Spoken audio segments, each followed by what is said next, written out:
আমন্ত্রণ চ্যানেল 24 এর নিয়মিত স্বাস্থ্য বিষয়ক সাপ্তাহিক আয়োজন বাংলাদেশ স্পাইন অর্থোপেডিক হাসপাতাল সুস্থ মেরুদণ্ড অনুষ্ঠানে। প্রিয় দর্শক, আপনাদের সাথে আছি আমি ডাক্তার অর্থি জুকরেভ। মেরুদণ্ড আমাদের শরীরের মূল ভরকেন্দ্র। দাঁড়ানো, হাঁটা, চলাফেরা কিংবা দৈনন্দিন কাজকর্ম সব কিছুতেই যেন মেরুদণ্ডের অবদান অপরিসীম। তবে আমাদের করা কিছু ভুলভঙ্গি কিংবা দীর্ঘ সময় ভুলভঙ্গিতে বসে থাকা এবং সেই সাথে বয়সের পরিবর্তন, প্রিয় দর্শক, সবকিছু মিলিয়ে আমাদের মেরুদণ্ডে এমন সময়ে নানা জটিলতা বাসা বাঁধে যেগুলো থেকে আমাদের ক্ষেত্রে আমাদের দৈনন্দিন কাজকর্ম কিংবা চলাফেরায় অনেক জটিলতা হয়ে দাঁড়ায় কিংবা আমরা কিছুটা বিপদগ্রস্ত হয়ে পড়ি। ঠিক তেমন একটি জটিলতা সায়াটিকা। তবে সায়াটিকার ক্ষেত্রে অত্যাধুনিক চিকিৎসা পদ্ধতি, যেটিকে আমরা বলছি না কেটে শুধুমাত্র ছিদ্র করে সায়াটিকার একটি অপারেশন, এটি এখন আমাদের দেশেই সম্ভব। এবং এই বিষয়টি নিয়ে আজ আমরা বিস্তারিত কথা বলবো এবং আলোচনা করবার জন্য স্টুডিওতে আমাদের সাথে উপস্থিত রয়েছেন একজন স্বনামধন্য বিশেষজ্ঞ চিকিৎসক। উপস্থিত আছেন স্বনামধন্য বিশেষজ্ঞ চিকিৎসক অধ্যাপক ডাক্তার মোহাম্মদ শাহ আলম, যিনি chief consultant Bangladesh spine orthopaedic হাসপাতাল। স্যার, স্বাগত আমাদের আজকের আয়োজনে। স্বাগতম, ধন্যবাদ। স্যার, না কেটে ছিদ্র করে সায়াটিকার অপারেশন, এই পুরো বিষয়টি নিয়ে আজ আমরা আলোচনা করব, কিন্তু তার আগে জানা জরুরি সায়াটিকা বলতে আমরা কি বুঝি। ধন্যবাদ। আমরা সায়াটিকা বলতে বুঝি সাধারণত পিএলআইডি একটা শব্দ আছে, যে প্রোল্যাপস লাম্বার ইন্টারভার্টেব্রাল ডিস্ক। অর্থাৎ আমরা যে মডেলটাতে দেখি মেরুদণ্ডের অনেক কশেরুকা মিলে মেরুদণ্ড, একটা কশেরুকা একটা কশেরুকার সাথে যে লাগানো থাকে মাঝখানে যে পোর্শন, এটাকে আমরা বলি ডিস্ক। এটা একটা স্প্রিংয়ের মতো কাজ করে, জেলির মতো জিনিস মাঝখানে থাকে।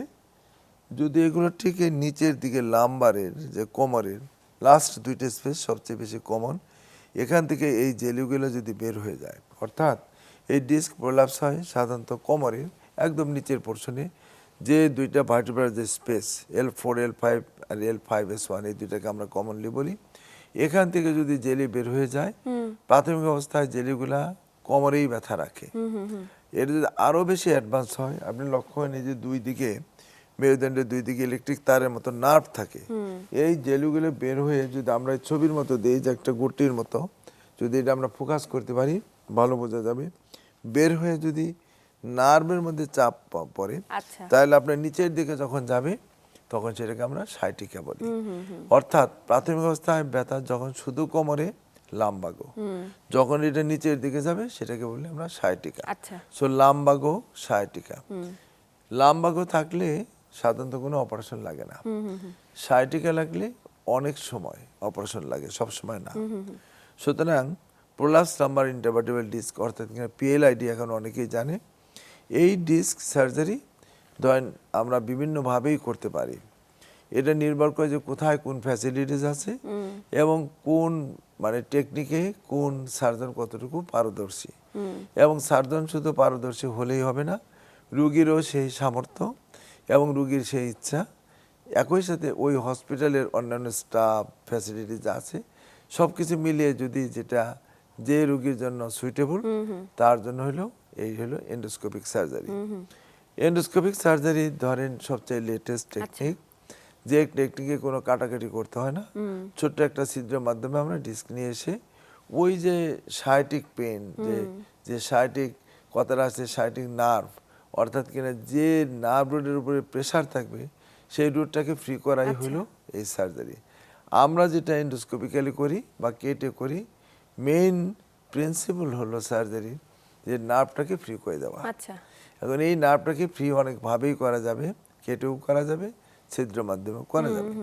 তো আমরা সায়াটিকাটাকে যখন অনেক বেশি কোনোভাবেই আপনার যখন সুস্থ হয় না, কোনোভাবেই ব্যথা কমে না, এবং যত চিকিৎসায় আমরা দেই, ব্যায়াম, ফিজিওথেরাপি, নিয়ম কানুন সমস্ত কিছু করার পরেও যখন একটা রুগী তার আশানুরূপ ফল না পায়, তখন সাধারণত আমরা সার্জারি প্ল্যান করে থাকি।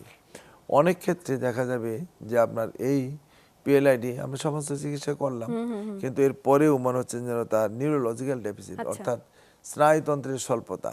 মানে কি করে বুঝবে একজন রোগী উপসর্গগুলো কেমন বহিঃপ্রকাশ হতে পারে? এক নম্বর হলো, প্রথম উপসর্গ হলো তার একটা হিস্ট্রি থাকে অনেক সময়, যে সে একটা হয়তো হঠাৎ করে কিছু কাজ করতে গেল, নোয়ায় কিছু করতে গেল, ওজনের একটা জিনিস নিল, এবং ক্ষেত্র বিশেষে দেখা যায় গাড়িতে একটা ঝাঁকি লাগছে, বেকায়দায় ঘুমাইছিল, অথবা একটা হাসি কাশির মাধ্যমে কিন্তু ডিস্ক প্রলাপস হয়ে যেতে পারে।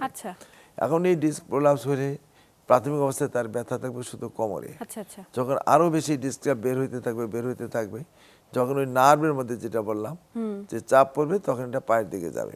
এটা হলো আপনার উপসর্গ। ক্ষেত্র বিশেষে দেখা যায় যে এত বেশি ডিস্ক বের হয়ে গিয়ে এবং এই নার্ভের মধ্যে এত চাপ যে প্রস্রাব পায়খানা তার কষ্ট হয়ে যায়। তার দেখা যাবে যে অথবা একটা আঙ্গুল অবশ্য হয়ে গেছে, অথবা একটা আঙ্গুলের শক্তি কমে যাচ্ছে। এই রকম যে কন্ডিশনগুলো হবে, সেগুলার কন্ডিশন হলে সাধারণত সার্জারি করতে হয়। মজার জিনিস হলো যে ডিস্ক পিএলআইডির কিন্তু শতকরা 80-85, ক্ষেত্র বিশেষে 90 কোনো সার্জারি লাগে না। এটা হলো মানে মজার খবর, এবং এটা হলো দর্শকদের জানা দরকার, কারণ দর্শকরা খুব ভয় থাকে যে যে PLID মানে পিএলআইডি মানে সার্জারি। সার্জারি, এবং এই পিএলআইডি সার্জারি করলে আর সে কখনো দাঁড়াইতে পারবে না, হাঁটতে হ্যাঁ, পারবে না, হ্যাঁ। এবং প্যারালাইসিস এইরকম হয়ে যাবে, এরকম একটা প্যারালাইসিস ভাবনা হয়ে সবার যাবে। আছে। এরকম একটা ধারণা আমরা অনেকেই করি, এবং এই অনেকটা আমরা বলবো এটা ভ্রান্ত ধারণা। এটা হয়তো একদম অনেক আগে এরকম ছিল, যে যখন এই টেকনিক বা টেকনোলজি অতটা ডেভেলপড ছিল না বা আমরাও জানতাম না, তখন হয়তো ছিল। বাট এখনকার দিনে ধরেন পিএলআইডি সার্জারি করে প্যারালাইসিস হয়ে গেছে, ইটস ভেরি ভেরি রেয়ার। এটা খুব একটা বিরল ঘটনা। আমরা মনে করি যে এরকম ঘটনা ঘটেই নাই বলেই চলে এখন। এখন কেউ যদি সার্জারি না জানে সেটা অন্য জিনিস, আদারওয়াইজ পিএলআইডি সার্জারি করতে গিয়ে অত ভয়ের আর কোনো কারণ নাই।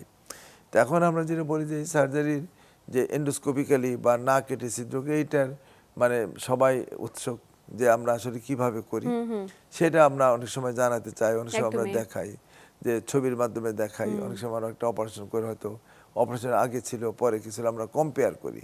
তাহলে অনেক সময় রোগীদের যদি যারা দেখবেন যে দর্শকরা, স্যার, তারা অনেকের একটা idea প্রশ্ন করেন। থাকে যে একটা বড় কাটা করলে যে জায়গাটা আসলে কম্প্রেশন হয়ে থাকছে, নার্ভটি আসলে কম্প্রেসড হবার কারণে এত তীব্র ব্যথা জ্বালাপোড়া অনুভূতি হচ্ছে, একটা ছিদ্রের মাধ্যমে কিভাবে সেটাকে রিলিফ করা সম্ভব? হ্যাঁ, এটা তো ধরেন আমরা তো ভিডিও দেখাতে পারি না, কারণ এই মিডিয়াতে। আদারওয়াইজ কিন্তু এটা সিম্পল, এর অন্য কোনো রক্ত হয় না, রক্তপাত হয় না। সবচেয়ে বড় সুবিধা হলো এন্ডোস্কোপি যে কাটাকাটি নাই, নাম্বার 1। নাম্বার 2, কাটার যে ব্যথা সে ব্যথা কম। নাম্বার 3 হলো কোনো সেলাই করতে হয় না। নাম্বার 4 হলো রুগীকে যেমন একটা কাটার পরে লং টাইম ব্যথানাশক ওষুধ, লং টাইম তাকে হসপিটালে থাকা, এগুলো তার কিছুই করতে হচ্ছে না, এবং ওষুধের পরিমাণ অনেক কমে যায়, হসপিটালে থাকার পরিমাণ কমে যায়, রোগীর কষ্ট অনেক কমে যায়। আচ্ছা। এবং যেটা আমরা বলি রোগীর রিকভারি, যে অর্থাৎ কিনা এই রোগীরা আমরা অপারেশন করলাম, কতদিনের মধ্যে সে তার আগের অবস্থানে গিয়ে তার কার্যক্ষেত্রে তার সে কাজ করবে, জব করবে, ব্যবসা করবে, এটা কিন্তু অনেক কম। মানে খুব শর্ট টাইমের মধ্যে সুস্থ হয়ে স্বাভাবিক শর্ট টাইমের জীবনযাপন মধ্যেই করতে পারে। রোগী তার কর্মস্থলে ফেরত যাবে, ব্যবসা স্থানে সে ফেরত যাবে। এটা হলো বড় সুবিধা। তার মানে এটা সর্বাধুনিক চিকিৎসা পদ্ধতি Right, আমরা বলতে পারি, exactly. এবং এটা খুবই আশ্চর্য আমাদের জন্য যে প্রযুক্তি কত উন্নত হয়ে গিয়েছে। শুধুমাত্র ছোট্ট ছোট্ট 2-3টা ছিদ্রের মাধ্যমে আমরা পুরো একটা অপারেশনকে সম্পূর্ণ করে ফেলতে পারছি, এত বড়। স্যার, আরো বিস্তারিত জানবো যে কাদের ক্ষেত্রে আসলে ছিদ্র করে অপারেশনটা কার্যকর নয়, কখন আপনারা ছিদ্র করে করার পরেও অপারেশনটা ওপেনলি করতে বাধ্য হন, এ বিষয়ে বিস্তারিত জানবো। তবে সময় হচ্ছে একটি ছোট্ট বিরতি নিয়ে পারে। প্রিয় দর্শক, বাংলাদেশ স্পাইন অর্থোপেডিক হাসপাতাল সুস্থ মেরুদণ্ড অনুষ্ঠান থেকে নিচ্ছি ছোট্ট একটি বিরতি, সাথেই থাকুন।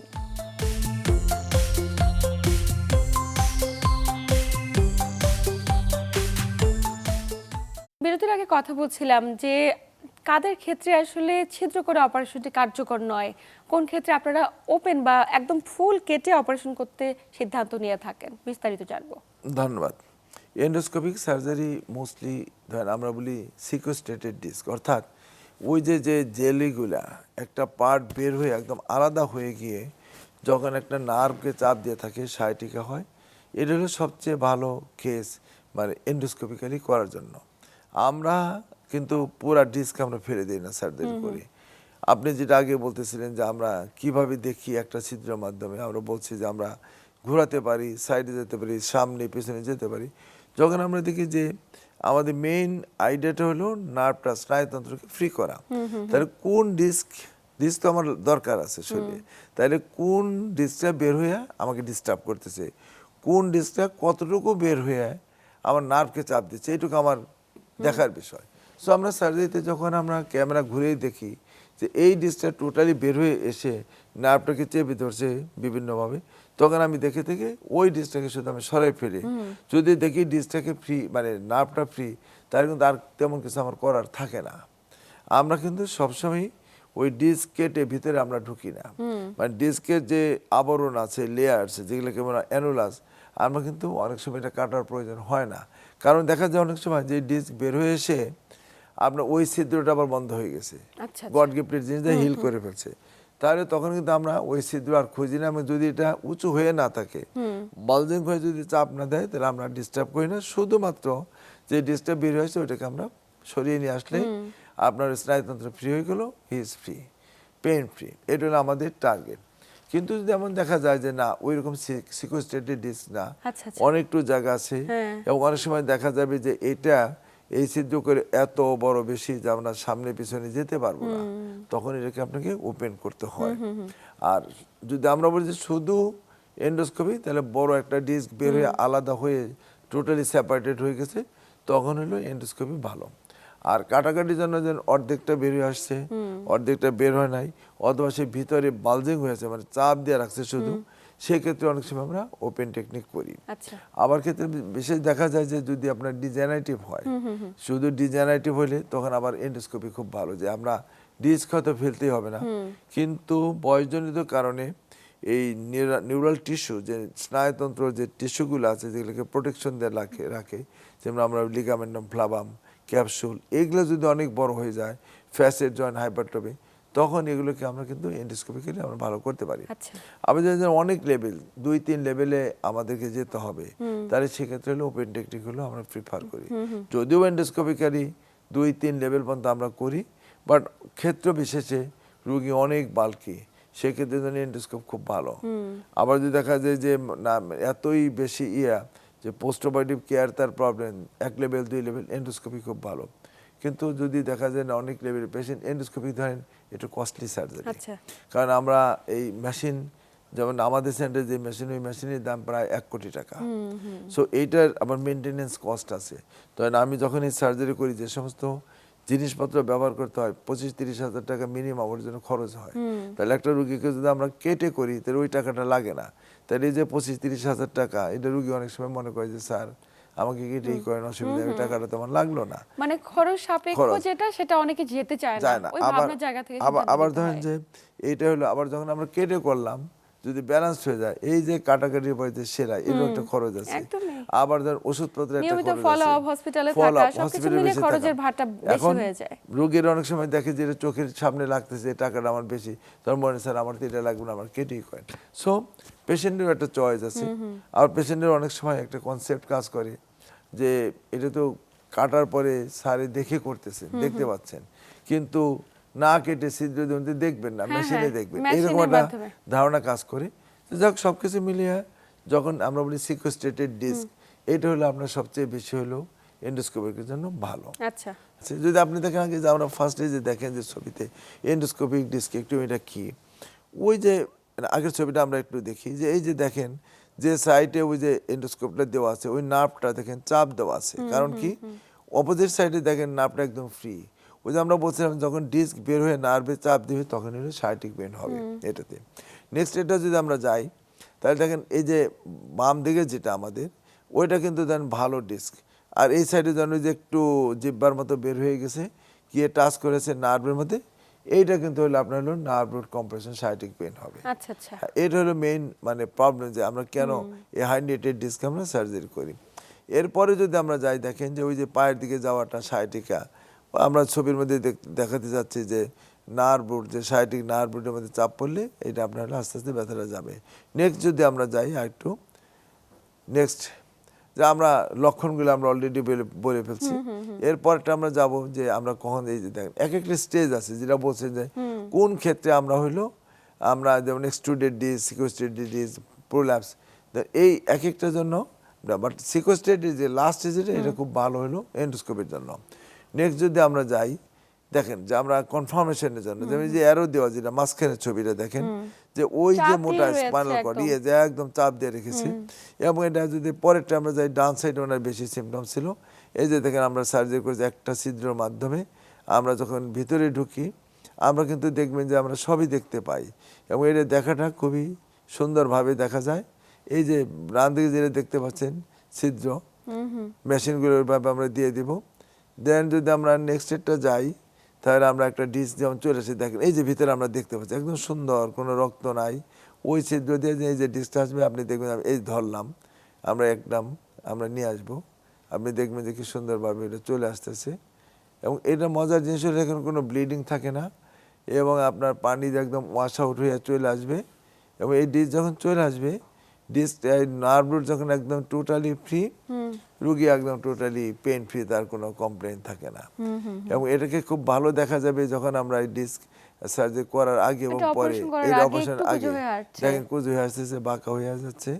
আর এই রুগীরা যখন আমরা সার্জারি করি দেখেন একদম সোজা স্বাভাবিকভাবে সে হাঁটতেছে। এইটা হলো বড় সুবিধা। স্বাভাবিকভাবে হাঁটতে পারে রোগীটি? রুগীরা ধরেন আমি অপারেশন করার পর যখন তার পায়ের, আমরা তো সম্পূর্ণ অজ্ঞান করি না, মজার জন্য রুগী কথা বলে, রুগী ওই মনিটরে দেখে আমি কি করতেছি, রুগীকে আমি দেখাই এই যে দেখেন এই যে আপনার এই ডিস্কটা বের হয়ে গেছে, এবং রুগী ওটা দেখে, রুগীও এনজয় করে। রুগীকে আমরা দেখাই যে আমরা এই যে দেখেন এই যে চাপ ছিল আমরা এটা সরিয়ে নিয়ে আসলাম। তার মানে সম্পূর্ণভাবে অ্যানেস্থেসিয়া দেওয়ার কোনো প্রয়োজন না, নেই? শুধু ওই পাটাই আমরা অবশ করি এবং রুগী ধরেন কথা বলবে, রুগী জানবে কতটুকু করলাম, ছবি দেশে দেখবে। এবং আমরা অনেক ক্ষেত্রে রুগীর চাহিদা অনুযায়ী আমরা ওই ডিস্ক আমরা সিডি করে ভিডিও করে আমরা ছবি তুলে আমরা রুগীকে দিয়ে দিই, তাহলে রুগীর স্যাটিসফ্যাকশন অনেক ভালো থাকে। এবং এটা সবচেয়ে বড় জিনিস হলো যেটা আমরাও যেমন দেখতে পাই, রুগীও দেখতে পাই। বাট কাটাকাটি করলে রুগী দেখার কোনো সুযোগ নাই। কাটাকাটির ক্ষেত্রে অনেক সময় রুগীকে আমি যদিও শুধু পাটাই অবশ করি, কিন্তু কেউ কেউ সম্পূর্ণ ঘুম পাড়িয়ে রাখা হয়। হ্যাঁ, আর এন্ডোস্কোপিতে সুবিধা হলো যে রুগী দেখছেন এটা ছোট্ট ছিদ্র, অনেক সময় আমরা সেলাই দেই, অনেক সময় দেই না। এখন এই রুগীগুলাকে ধরেন তার ব্যথা ট্যাথা থাকে না তেমন, অপারেশনের পরে যখন তার পায়ের ব্যথাটা কমে যায় রুগী খুব খুশি থাকে। আপনি দেখলেন যে ছবির মধ্যে অপারেশন আগে কেমন বাঁকা হয়ে হাঁটতেছে, অপারেশনের পরে সে সোজা হয়ে হাঁটছে। তার মানে কম সময়ের মধ্যে যদি একটা অপারেশন কেউ সম্পূর্ণ করতে চায়, কাজে ফিরতে চায় দ্রুত সময়ের মাঝে, তো এন্ডোস্কোপিটা তার জন্য খুব একটা প্রিফারেবল একটা চয়েস। এবং এই জায়গাটাতে ভয় বা আতঙ্কের কোনো কারণ নেই, কারণ আপনি পুরো অনুষ্ঠান জুড়ে বারবার বলেছেন যে কেটে করার চাইতে আরো বেশি স্পেসিফিক ভাবে দেখা সম্ভব যদি ছিদ্রের মাধ্যমে অপারেশন করা যায়। একদম আলোচনার শেষ প্রান্তে প্রত্যেকটা দর্শক হয়তো বা আপনাদের প্রতি আস্থা রাখবে যে আপনারা সফলভাবে এত অপারেশন করছেন এবং বাংলাদেশ স্পাইন অর্থোপেডিক হাসপাতালে সেগুলো হচ্ছে। ধন্যবাদ আপনাকে। প্রিয় দর্শক, এই ছিল আমাদের আজকের আয়োজন। আসুন একটুখানি সচেতন হয়ে নিজের সয়াটিকা হয়েছে কিনা, কোমরে কোনো জটিলতা হয়েছে কিনা, কিংবা সে ব্যথাটি পায়ের দিকে ছড়িয়ে যাচ্ছে কিনা, এই সমস্ত জটিলতা হলে অবশ্যই দ্রুত সময়ের মাঝে চিকিৎসকের প্রতি আস্থা রাখি এবং চিকিৎসকের দেওয়া পরামর্শ মেনে যদি সেটা অপারেশন করার পরামর্শ থাকে অবশ্যই দ্রুত সময়ের মাঝে অপারেশন করে ফেলি। সবাই ভালো থাকুন, সুস্থ থাকুন, চ্যানেল 24 এর সাথেই থাকুন।